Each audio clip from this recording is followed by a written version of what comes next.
Back when the talk of Gold and Silver were coming, there were talk of old Pokemon getting evolutions.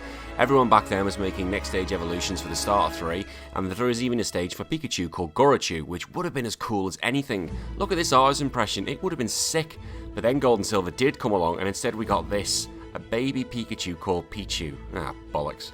Well, Pichu was a real weakling, and once you take away its speed, it really is one of the worst Pokemon in the game and still continues to be to this day. So what better way to introduce Gen 4 than to try and complete Pokemon Platinum with just a Pichu? I have to admit, I do love these games, and I can see why everyone is desperate for a remake.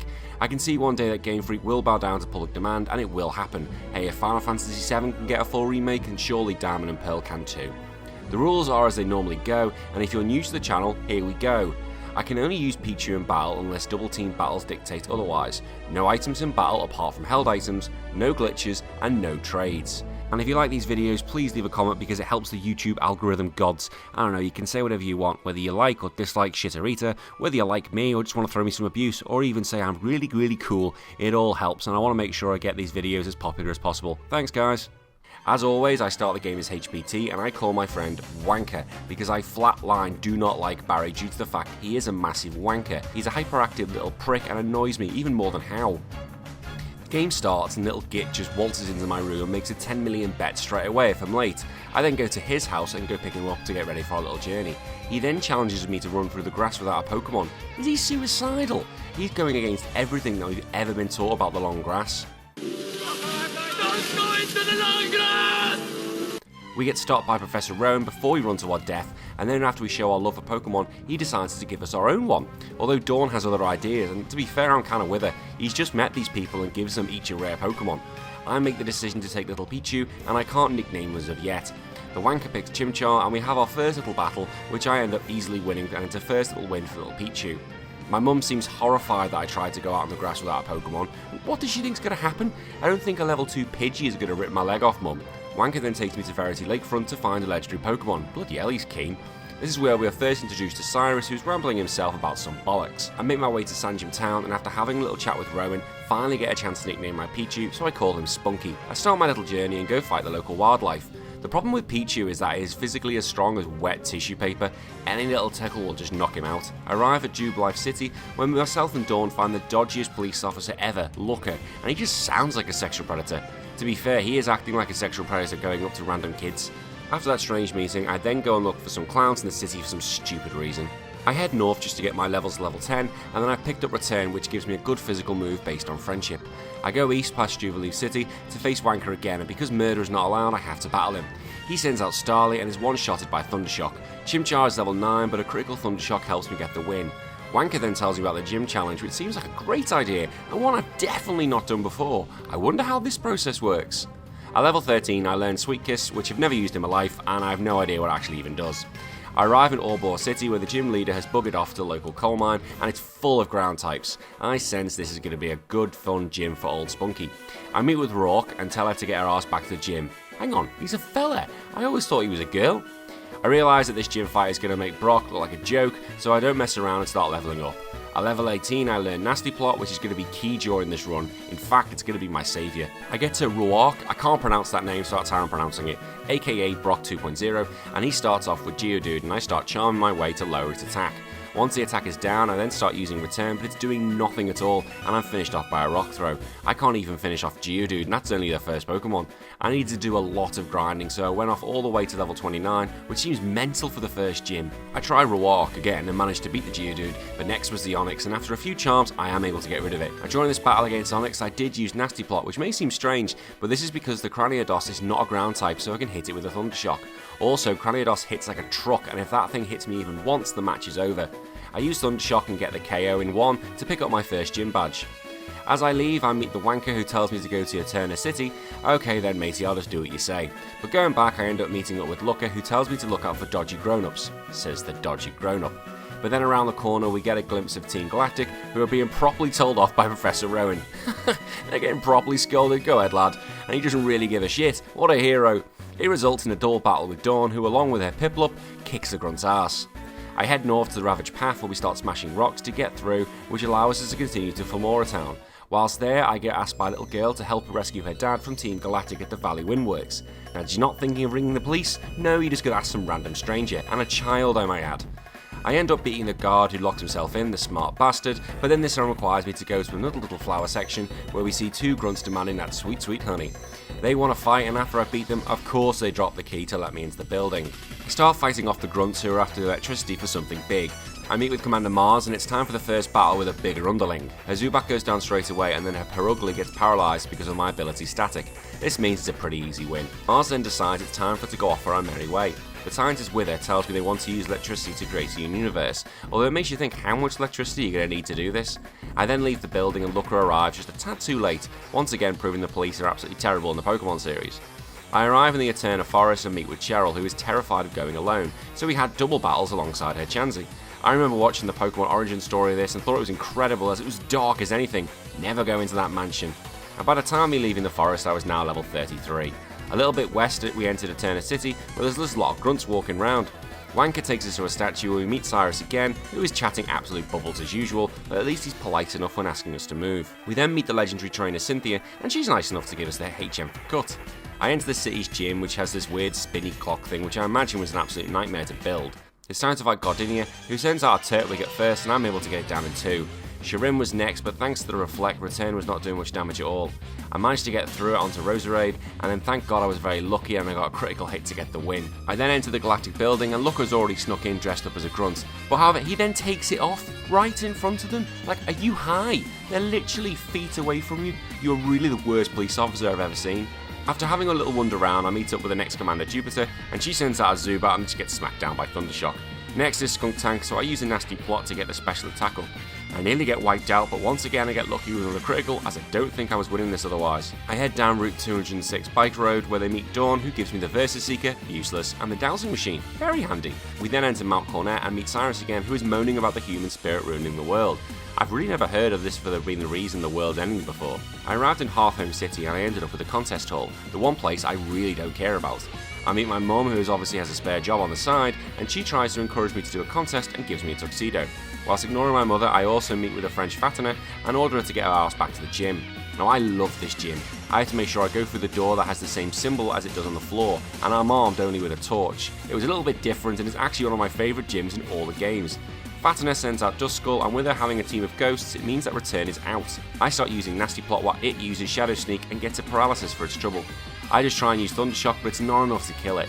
And once I do get rid of it, I do move on to the Haunter, who I managed to one-shot, but the burn I've acquired finishes me off. I try again and get 3 nasty plots off to make me a god, which means the Haunter goes down in 1 again, and it's onto her favourite last Pokemon, Miss Magigus, we'll go with that one. I nearly finished it off, but just couldn't get to the end of its health, and Spunky is finished off by Psybeam. I get to Miss Magigus again in a better position, and although Thundershock does not one-shot it, Spunky holds on against a Shadow Ball, which gives me the opportunity to get the win. I tried to leave going east and get stopped by Wanker, who once again wants a fight. He starts with Staravia, who is easily disposed of. Buzel gets the same shock therapy, and Monferno comes out and I start shocking him, but he gets beaten up by the Monkey. We get to Monkey again, and this time I finish it in 1. The Roselia is the final one out, and I do a lot of damage on my first Thundershock, and 1 more is able to finish it. Now get out my face, you little shit. My next destination is Solacean Town, and once again I meet the Wanker who tells me to go to the ruins. How about no? Maybe I want to find myself a hooker and settle down. Don't you be telling me how to live my life. Now at this point I lost footage, and from here all the way to the gym leader. To sum up what happens, I get my arse handed to me.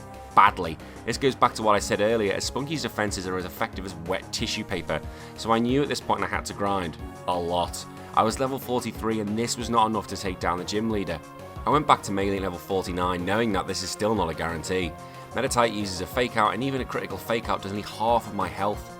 I get my special attack up and manage to use Thundershock to remove it in 1. Lucario, the main problem, is next. At level 32, it's still faster than me, which destroys me with absolute ease. It still takes a few attempts because even the Meditite is able to take me out. After multiple attempts, I hit it with a Return and remove it in 1.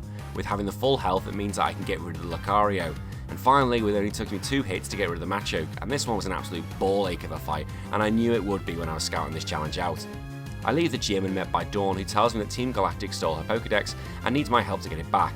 Again, why are you coming to me and not the police? Although she has seen this extra predator, that is Looker, so I can understand.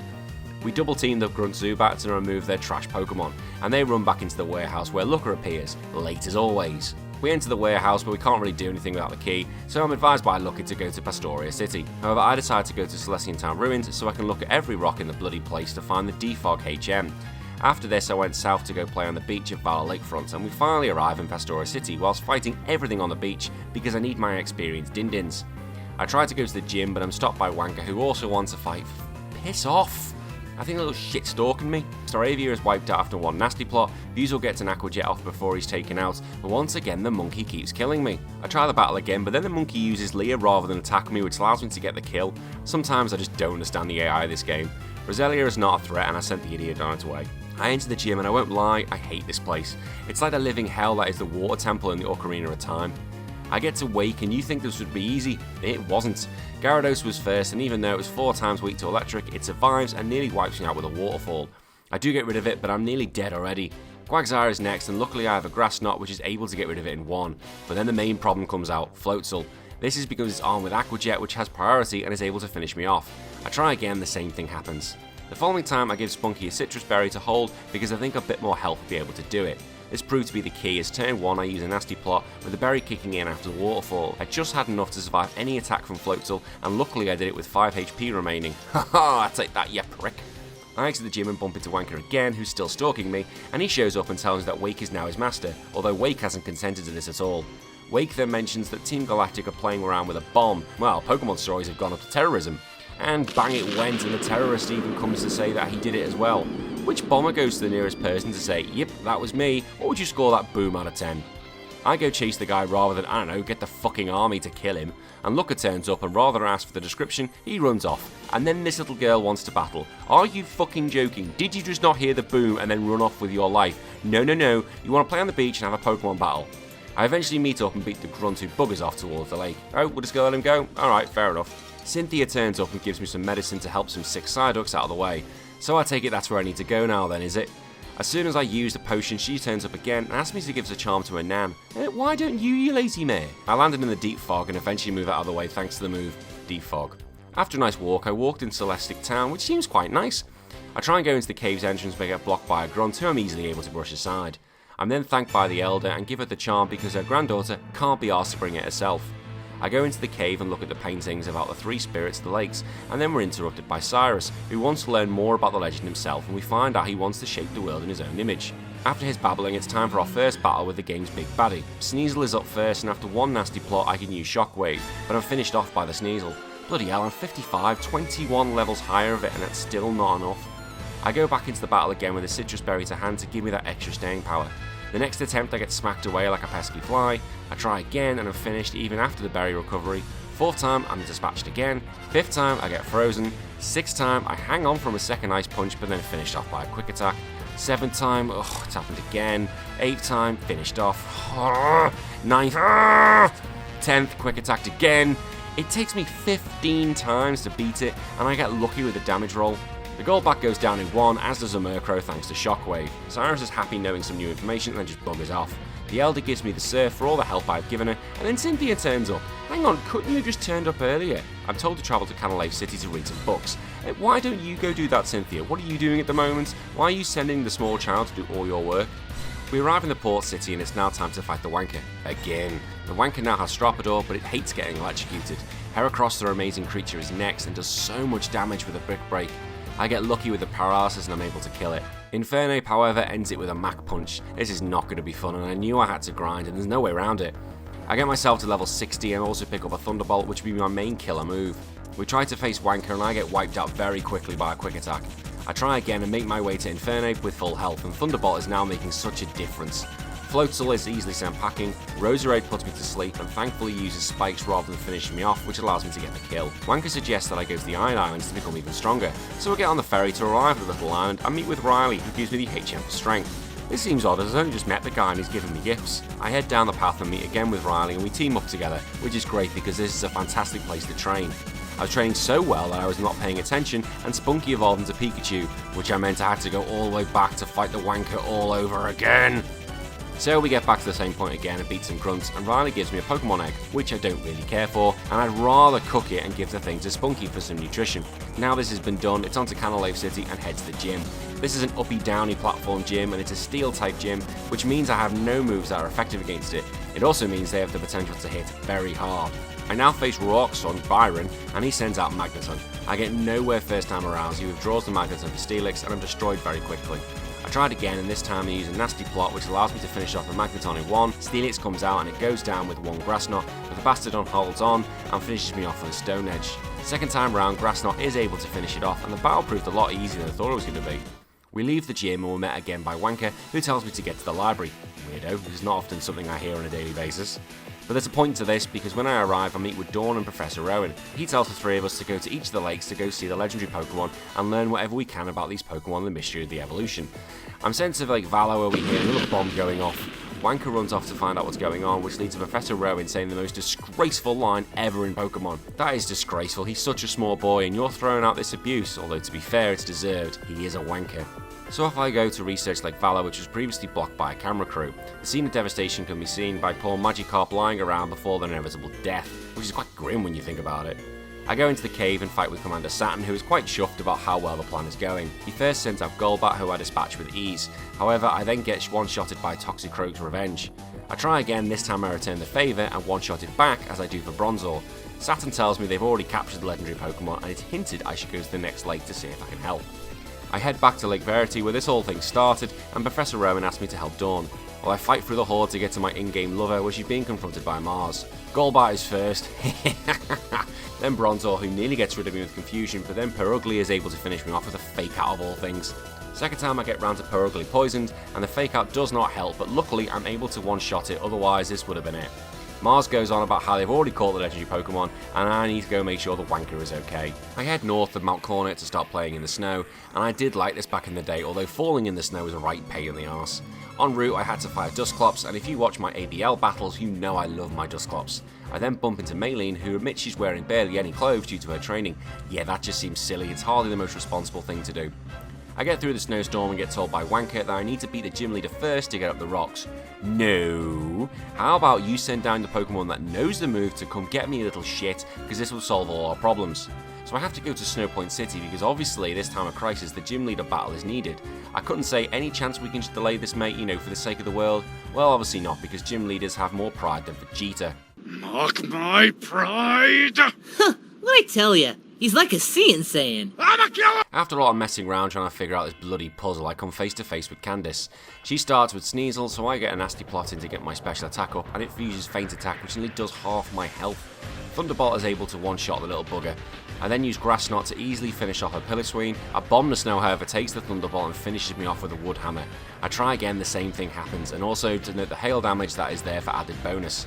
I try using two nasty plots but get killed very quickly, so I give myself another Citrus Berry to see if that helps. I do get very lucky as Sneasel gets paralysed by static, and then it gets paralysed twice in a row, so I get three nasty plots up to get match special attack. A Bomb the Snow is now getting a full power Thunderbolt and does hang on, but it does get paralysed, but RNG Jesus is not with me, and I get hit by Wood Hammer and finished in one. I was gutted. So now I know I need to be max special attack to get anywhere and hope for the damage roll. After a lot of attempts I go, nah, fuck this, and grind the extra level I am to level 71. But the same thing keeps happening. Eventually I get very lucky and get the damage roll I need to knock this monster out. Frostless is their last Pokemon, but it's absolutely no problem at all. With this in hand I can now go help the Wanker at the lake, where he's been beaten by Jupiter, you fucking weakling. However, the commander gives us a location of where we need to go now, but I do need a special key to get in the door. I ended up meeting with Looker and he tells me that he'll meet me inside the warehouse. He lets me in and we start beating up the riffraff inside, and the annoying fighting these grunts again is that they just have the same Pokemon over and over again. After looking around, I finally get the key I need to let me in their headquarters, as it just happens to be lying around. But who cares, it gets me into the building and smash some heads. I eventually get to watch Cyrus do a rallying call to all of his clan, as he wants to change the world. Before I go to war with Cyrus, I just happen to have a quick nap in a casual bed that's just sitting there, as you do. I meet with Cyrus, who told me he wants to make a world for just himself and not for anyone else when we jump into battle. His Sneasel is first and takes a Thunderbolt to the face, as does his Crobat, which is faster than me and then manages to one-shot me. I tried again, and this time I am faster than the Crobat, which means winner winner chicken dinner, and from there I'm easily able to finish off the Honchkrow. Winning this battle, Cyrus decides to give me the Master Ball. What? He said he doesn't need it as he doesn't really have that relationship with Pokemon. It just seems that madness he's just giving it to me. I go further into the lab and see the Lake Trio in peril, but I have to beat old Saturn first. Our first battle doesn't really go very well as he confuses me to death. This time I one-shot him with a Thunderbolt, Bronzor is sent the same way, and Toxicroak just needs another zap to put it down. He then gives me the option to let the Pokemon go, which I do because I'm quite nice, but I'm told a red chain has been made from the crystals on their heads. After trying to remember where I'm going, I remember something about Mount Cornet, so I head that way. Looker tells me that he's absolutely useless and only I can save the world. Are you the only police officer on this case? Surely he should be getting a riot squad or something. What about Cynthia? What's she doing? Give her a call since she's the goddamn champion. I head up the mountain, beating up any grunts I see on the way, and I finally make my way to the top where, oddly, there is no snow. I meet Mars and Jupiter again, but then Wanker joins the party and makes this a foursome. He sends out, oh come on man, a Munchlax. This turned out to be a baby patrol battle. The Wanker does not really help in any way at all and leaves me to do all the work. I then get to the Golbat and realise I've run out of PP, so I have to use Grass Knot to finish the battle. Cyrus then went on about creating his new world, so he uses the red chain to open up the portals to call Diagla and Palika. I'd be shitting myself if I saw them, because they're massive and come on, they control time and space for Christ's sake. Cyrus then orders them both to reset everything, but then the Lake Trio arrive to come stop the plans, and all they do is fly around in a circle. Like, what are you meant to be doing? Hello? It's like a bad Windows 95 screensaver. In reality, it's just because I'm not recording the bottom screen. What actually happens is the dark portal opens up and the shadow of Giratina turns up and he looks pissed. To be fair, Cyrus doesn't really give a shit, and what could be the devil has turned up and essentially gets told to fuck off, which Giratina doesn't really appreciate that and sucks him into his world. Cynthia arrives and we see the gang head into the portal, and looks like I'm gonna have to go in there, aren't I? So in we go, and we arrive at the distorted world. God, I hate this place. This was in all the promotion as well, and it just makes us go upside down and become Spider-Man for a few minutes. I actually hate it. I get to Cyrus and fight him for one more time, while Cynthia, I might add, is just sitting there, doing nothing. Nothing at all. I am calling it now. That is the most dickheadish move in the whole of the Pokemon franchise. Cyrus sends out his Houndoom. I use Nasty Plot and lose half my health straight away from a Flamethrower, but I manage to finish it off with one Thunderbolt, and I also get rid of his Gyarados. Weavile is next, and it's faster than me and is able to finish me off. Speed is an absolute issue here, and I try multiple times and realise there's nothing I can do, even with a berry, so I have to leave the distorted world in crisis to go grind. Don't worry, Cynthia, you can take over from me. I go back to level 85, yes 85, and also see that Cynthia has not done anything. I wonder what they were doing while I was gone. I one-shot both the Houndoom and the Gyarados and the Weavile and the Honchkrow and his Crobat. Oh wait, no, it was faster than me and that finished me off. Even at level 85, the win is not guaranteed. I get to Crobat again with more health and I'm able to survive and take a hit from it and take it out. So Cyrus tells me to do what I want, and he believes if I catch or defeat Giratina, the world will just end, although Cynthia disagrees but lets me do what I want as well. It's a bit of a gamble there, love. I go forward and take it on, and it appears to me at level 47, which is an odd number. So I just use the Master Ball. Haha, go me! Cyrus then realises his plan is up the shitter and decides to stay in the distorted world to get a sense of its emotions. Myself and Cynthia get teleported away from the situation and she praises me for saving the world. So we're just going to ignore the fact that there's two massive monsters up there and we're just going to leave him. Yeah, of course we are. I go see Rowan and he tells me to go after the final badge. Alright then, yeah, no worries, we'll do.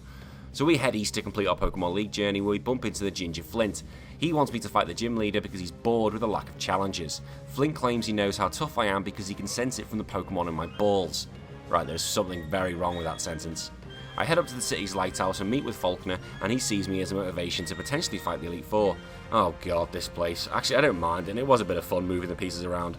Falkner first sends out Jolteon, and I get paralysed thanks to Thunder Wave. Iron Tail really doesn't do a lot of damage, which allows me to get Nasty Plot up, but I can't use Thunderbolt because of the Volt Absorb. RNG Jesus is then against me, and I can barely get an attack in. I then try and use a Return, which does let me get rid of Jolteon, but Electrovivve just laughs at me. After a few attempts, I know I have no choice to defeat his team. I go treasure hunting and pick up my favourite TM in the whole world, Double Team, and get rid of Return. I love Double Team me. I face Falkner again, and I started using Double Team and then get the Nasty Plots up so I can use Grass Knot. So it's a bit of a ball ache. I get rid of Jolteon easy enough, and it's onto Electrovivve, and it's one-shot with a Grass Knot. However, Luxray manages to hit me twice and knock me out. It takes a good few attempts to get anywhere, and there's a lot of luck involved in this battle. I finally get to it again, and Jesus is with me, allowing me to get a critical Thunderbolt off. Finally, it's Raichu, but I'm able to take it out with one Thunderbolt. I revive Falkner's Passion, and now I have all 8 badges. I can now surf, and Wanker seems jealous I've got all the badges. Well, that's because you are a wanker. Shut up. I then meet Johto's Jasmine, who clearly gets a bit excited over lighthouses, so I surf up and enter Victory Road. Now, this one's a little bit bigger than normal, which I won't lie, pisses me off. I like my Victory Road done in less than 2 minutes, thank you. I headed up the waterfall and arrived at the Indigo Plateau to face Elite Four. I'm about to walk in, but oh no, the wanker wants one last go. He sends out Strapador, who U-turns into Snorlax for a quick Earthquake to get rid of me. I start using double teams, but then finished off by a close combat. It is crucial I get the double teams up because I'm getting one-shotted by the Snorlax, and again, I'm at level 92. Eventually, after multiple attempts, I decide to sod it and get to level 100. Even at level 100, one shot with Earthquake and it's bye-bye for Spunky. I decide to go on the attack and I use Nasty Plot whilst there was a U-turn and manage to get rid of the Snorlax, and then finally I get rid of Strapidor. Heracross is then sent packing as well, so is Floatzel and Roserade, and finally it's Infernape and I'm able to one-shot him as well. Alright, piss off you wanker, it's time for the Elite Four. First up it's a Bug Trainer Aaron, who's a little bit unsure for himself, but it's time for me to wreck that self-confidence even further. I go straight after the Yamega and put one Thunderbolt on it and get rid of it in one. The mighty Heracross needs 2 to put it down. Vespiquen is another one-shot wonder, but then Sizer quick attacks me to death. I'm getting beaten by a flaming quick attack. Second time I start double teaming and so does he, but he oddly decides to U-turn into Heracross, which means I can take it out and also remove the Vespiquen. The Sizer is unable to hit me thanks to double team, so I can finish it off. Drapoon needs a little more beating to knock it out, and finally Yamega, who receives a one-hit KO from Thunderbolt. The Earth user Big Bertha is next on the agenda. I try Grass Knot on a Wish Cash, but it does not finish it off and I'm KO'd by her Earth Power. I try again and start double teaming, but I don't get away with it and I'm finished off again. Third time able to get rid of Wish Cash with a Grass Knot, as I do Hippowdon, Golem and Rhyperior. Blizzard does need another smack, but it goes down as well. Fire is in the air with Flint being next. He first lands at Houndoom and I'm able to get the double teams in and get the nasty plots up. With this I was able to one-shot it along with Infernape, Magnemortar, Flareon and Rapidash. Easy peasy lemon squeezy. The final member of the Elite Four is Psychic Trainer Lucian. He sends out Mr. Shit, who can't hit me due to double teams, and once everything was set up, the murdering began. Mr. Shit was removed in one, as was Bronzorg, Galeed, Alakazam and Espeon. That was quite an easy Elite Four we had there, but now it's time for Miss Lazy herself, Cynthia. She starts with a really popular Spirit Tomb, and after a lot of messing around I get my setup in place, and it nearly finishes me off with a Dark Pulse, but I hold on and one-shot it with a Thunderbolt. Next is the feeble Garchomp, who survives a Grass Knot, but does hit me with a Flamethrower to knock me out. Second time I tried it was Dragon Rush that did the damage. Yeah, you trying to get into Galley, you knob. I eventually get past the Garchomp and meet Lucario, who takes a Thunderbolt to the face, as does Togekiss, as does Milotic. Her last Pokemon is Roserade, which holds on and hits me with an Energy Ball. I get to the Roserade again and get rid of it, but I still need to wipe out the remaining Togekiss, which is easily done, and the Lucario, which falls in a heartbeat. It is done. Queen Lazy has been beaten by a little Pichu. As I put my team in the Hall of Fame, I realise that Togepi the Twat has made it in, you sneaky little bastard. Now that is not all the game has to offer, as Platinum has one final challenge to face. Before I do this, I have to do the post-game bollocks, which takes about 5 minutes. I then have to complete the entire Pokedex, and then I have to beat the improved Elite Four 20 times. 20 fucking times? What a ball ache. The reason I do this is so I can have one final battle with the Wanker, and he now has a whole team in the level 80s, and to be fair, this is at red level. First is Strapidor, and it misses with close combat so I can finish it in one. It's then Snorlax, so I try and get a double team in, but then Earthquake hits me. I try again and I'm taken out by a Brave Bird. Third time, close combat hits me and finishes me off. So basically, it's completely faster than me. I try multiple times, and I mean multiple. I try using Quick Claw, I try using Bright Powder. The chances of me doing this are insane. I have to make sure that I get the first move in, and I can't be hit at all, not even once. This is also including using Nasty Plot and then going on the attack, and I just thought, absolutely screw this, I'm never going to do it, so I gave up. So the Wanker has won and he's beaten me. Was this fun to do? Yes it was. I do love these games and I can't wait for them to make a remake, but I hope you've all enjoyed it too. Next time, Leaf Green will be making its debut and it's back to Kanto, but I'll be asking, can you beat Leaf Green with just Jesse and James from Team Rocket? Until then, I've been HBT and he's been my little spunky Pichu. Bye bye.